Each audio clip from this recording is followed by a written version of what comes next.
Hello everyone, I'm Professor Lee of Dr. Anti-Aging and Herbal Medicine TV.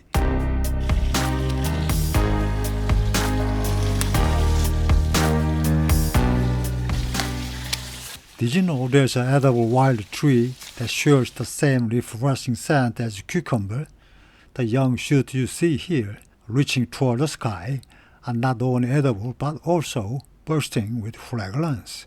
In Korea, it's shown as the cucumber shoot tree, or simply the tree you can eat new shoot from.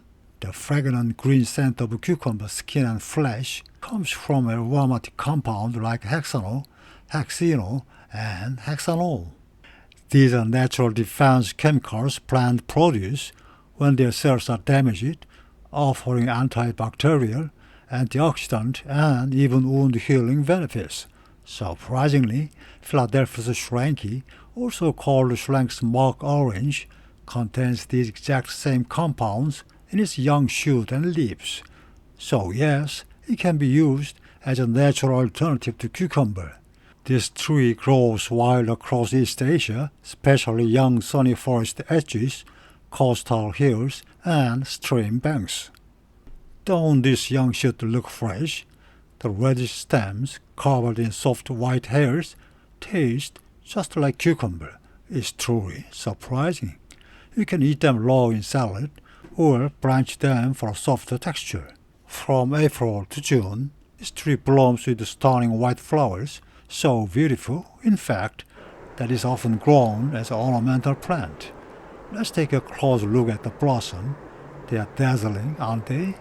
In China, this tree is called Northeast Mountain Plum Blossom.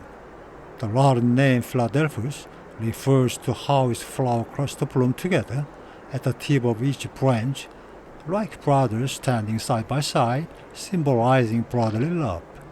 The leaves are egg-shaped with pointed tips, and they grow opposite each other. Below is several veins radiating out from the base of each leaf. And yes, the leaves also carry the signature cucumber scent. But when it comes to eating, the young shoot stems are the most fragrant and tender. For harvesting, it's best to pick the whole young shoot while the leaves are still attached, just like this. Philadelphus schranki is easy to grow from cutting or softwood divisions, and it looks well. It's fragrant, beautiful, and low maintenance, a perfect wildflower shrub to grow in your garden. And of course, you can enjoy its edible shoot in salad or cooked dishes.